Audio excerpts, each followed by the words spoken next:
Hello everyone, welcome to the IAS hub. आपने बहुत सारी आंसर कीज और बहुत सारे आंसर्स के एनालिसिस देखे होंगे अब तक।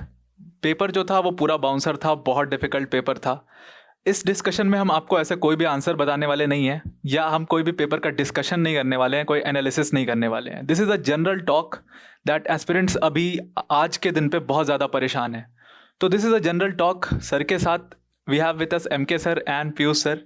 सो सर के साथ हम बस डिस्कस करेंगे that what an aspirant should do, and as a teacher वो इस टाइम पे इस चीज़ों को कैसे देखते हैं, कैसे एनालाइज करते हैं, और एस्पिरेंट्स को क्या गाइड करना चाहते हैं अभी इस पॉइंट ऑफ टाइम पे। So hello sir. Thank you so much. Sir, I would like to ask कि अभी जैसे एस्पिरेंट्स से हम बात कर रहे थे, तो बहुत सारा बच्चा बहुत इरिटेटेड है। उनको पहले तो हम ये बोलते हैं कि स्टैंडर्ड बुक्स पढ़ो, स्टैंडर्ड बुक्स पढ़ो, हमारा कंटेंट पढ़ो, बट जब वो पेपर देने जाता है वहाँ पे उन चीज़ों से डायरेक्ट कुछ भी नहीं आता। अभी का पेपर वॉज वेरी डिफ़िकल्ट, और शायद किसी भी स्टैंडर्ड बुक से कुछ भी नहीं आया। So at that point of time आपके हिसाब से what an aspirant should do, क्या करना चाहिए उसको आइडियली? यार आदित्य, देखो ऐसा है कि इन जनरल सोसाइटी में जब हम बोलते हैं ना कि आंखों की शर्म होनी चाहिए, इसका मतलब आप में शर्म का उतना ही लेवल होना चाहिए कि आंखों में डालो तो आंखें नहीं मिला पाओ। वैसा ही डिफिकल्टी लेवल होना चाहिए किसी भी एग्जाम का। अगर आप उसको बहुत ही डिफिकल्ट बना दोगे तो क्या है ना, यूपीएससी की परीक्षा हमें पता है कि 6 अटेम्प्ट तो वो जनरल कैटेगरी को देता है, फिर ओबीसी, एससी, एसटी। मतलब कि यूपीएससी को पता है कि पेपर इतना डिफिकल्ट है कि 3 से 4 साल लगेंगे। तो एक बच्चा जो 3 से 4 साल लगा के और इस परीक्षा को दे रहा है, उसको अपने ऊपर सेल्फ डाउट आ गया। प्रॉब्लम ये हुआ कि इस बार के क्वेश्चन पेपर के बाद उसको लगा कि ये तो डूएबल ही नहीं है। और ये जो भावना बच्चे के मन में आ गई है ना कि अब मैं इसको कर ही नहीं सकता हूँ, ये इतना डिफिकल्ट बन चुका है कि मैं इसको कर नहीं पाऊंगा। मतलब प्रॉब्लम सिर्फ इसी साल का नहीं है, प्रॉब्लम अगली साल का भी है कि जब वो बच्चा सोच रहा है 2024 और प्रीलिम्स को क्वालिफाइंग रखने का एक रीजन है कि उसमें उसको knowledge, objective type of knowledge check करनी है, सब्जेक्टिव नॉलेज नहीं। उसके लिए तो मेंस है, लेकिन उन्होंने ऑब्जेक्टिव में आपको हर स्टेटमेंट पता होना चाहिए, तभी आपको पता चलेगा ओनली 1 करेक्ट, ओनली 2 करेक्ट। सो जो ऑब्जेक्टिव नेचर है उसी पे क्वेश्चन आ गया है, और बच्चों का जो सेल्फ कॉन्फिडेंस टूटा है।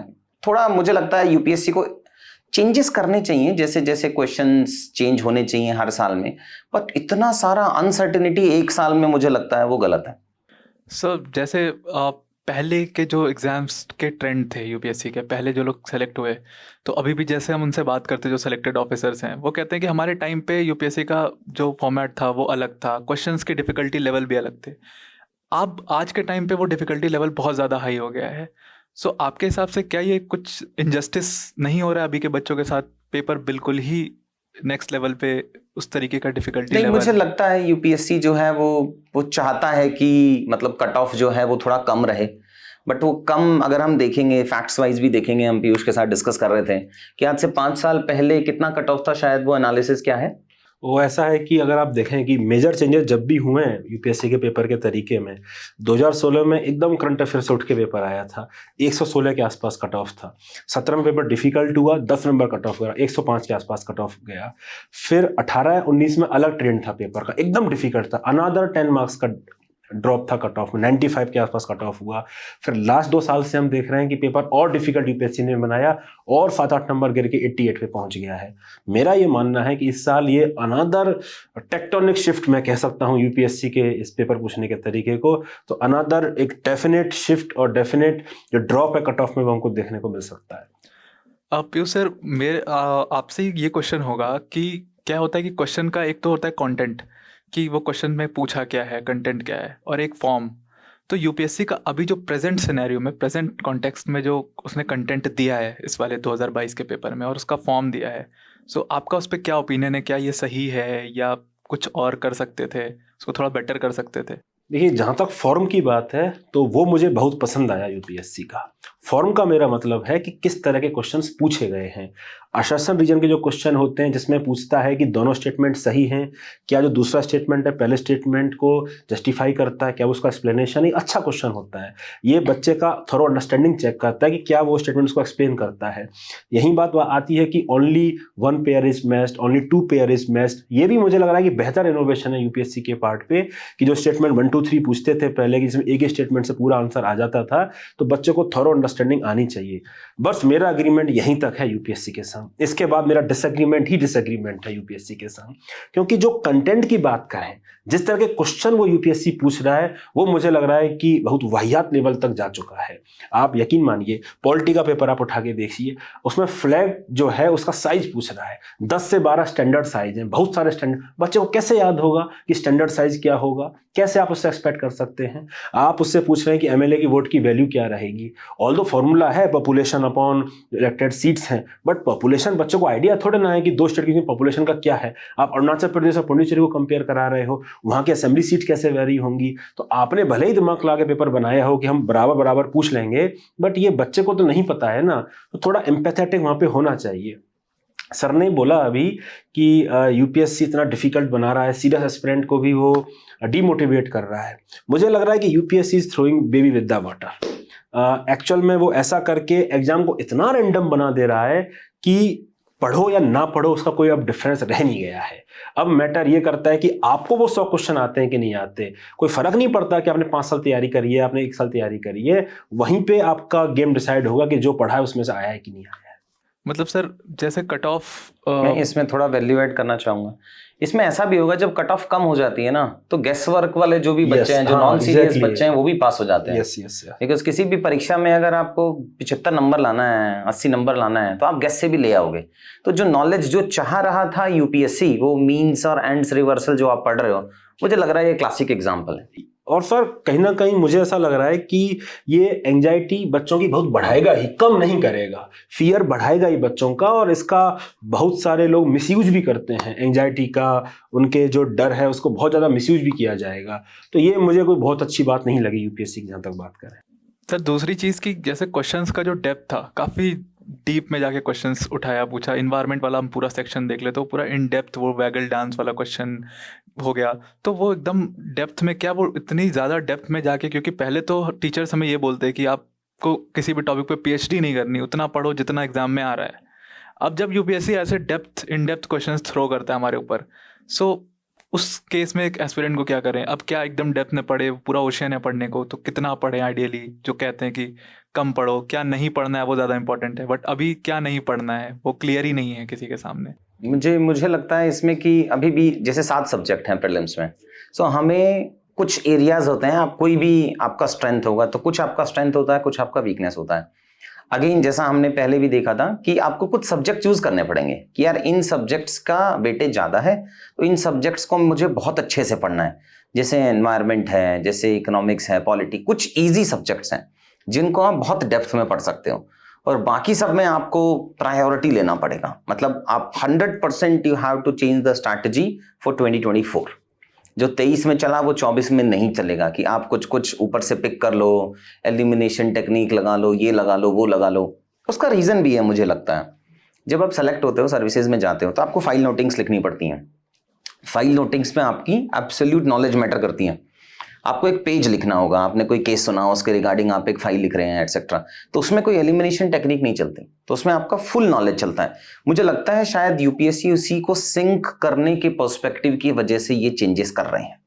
मतलब इच्छा उनकी यही है, भले ही जिस वे में कर रहे हैं, जितना फास्ट 60 क्वेश्चन सडनली, पेयर वाले क्वेश्चंस, मतलब जैसे मुझे लगता है कोविड का जो आया था उससे कुछ एजुकेशन के लर्निंग आउटकम्स कम हुए थे उसके 3-4 साल तक रिपरकशंस चले, तो इसका इम्पैक्ट 3-4 साल तक रहेगा। मुझे उससे ज्यादा प्रॉब्लम है जो मेंटल हेल्थ। अब हर बच्चा नए अच्छे एनवायरनमेंट में उसकी ग्रोथ हुई है, अच्छा स्कूलिंग नहीं हुआ है, बैकग्राउंड बहुत अच्छा नहीं है। बहुत बच्चे हैं जो 50,000, 60,000, 70,000, 80,000 रुपए नहीं अफोर्ड कर सकते इवन साल के। बहुतों ने कोचिंग में 1-1, 1.5 लाख रुपए दिया है, और सच में बच्चे ऐसे हैं जिनके घर पे बहुत सारे फाइनेंशियल इश्यूज हैं। अब वो 3 साल से तैयारी कर रहा है, सोचिए कि चौथे में होगा, चौथे में कर रहा है कि 5वें में होगा। अब प्रॉब्लम ये है कि अचानक ना वो जो रोड है वो बंद कर दिया यूपीएससी ने, उसका कॉन्फिडेंस एकदम टूट चुका है।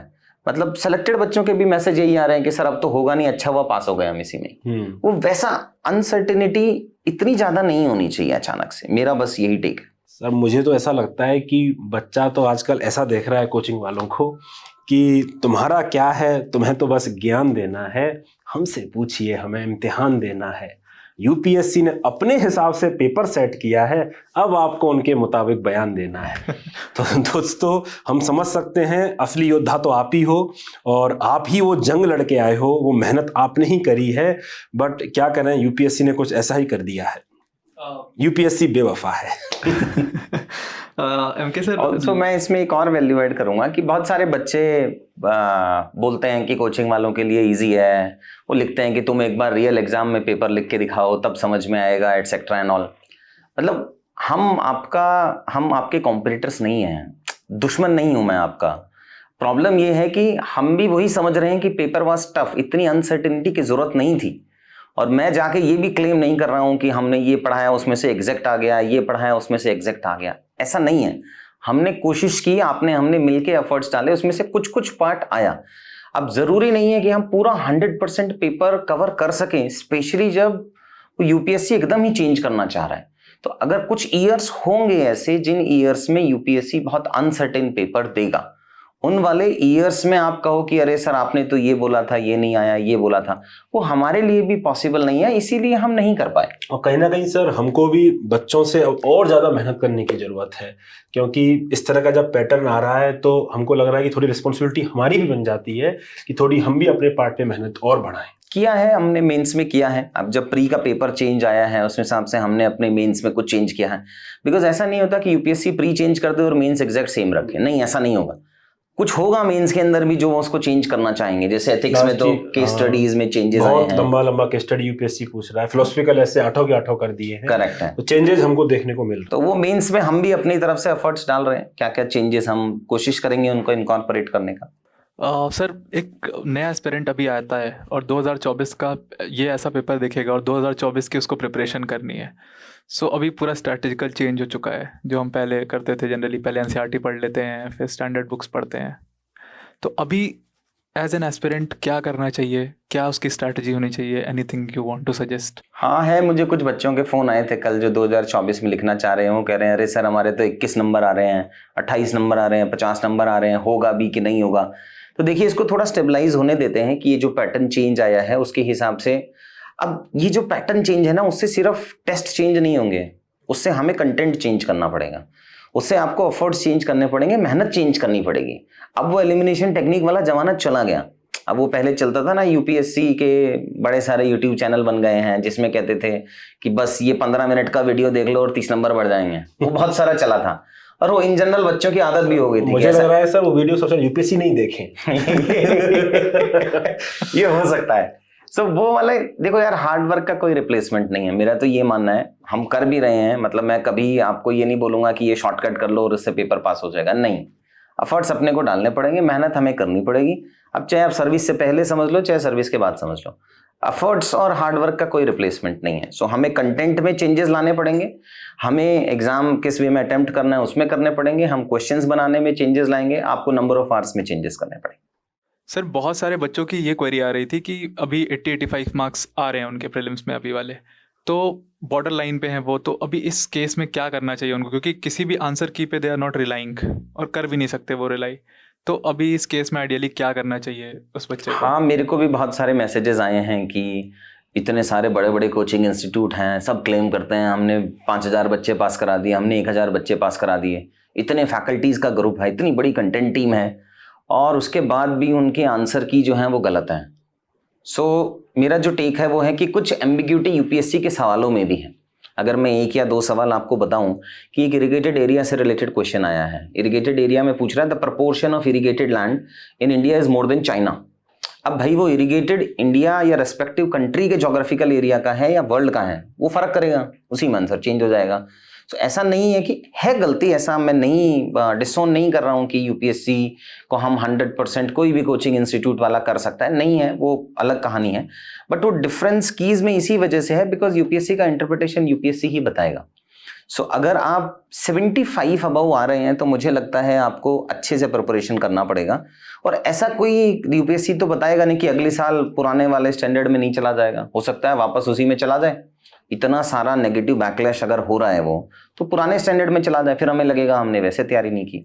सो प्री क्वालिफाइंग है, समझो उस चीज को कि प्री में हमें सिर्फ 45% मार्क्स लाने हैं, प्री पास हो जाएगा।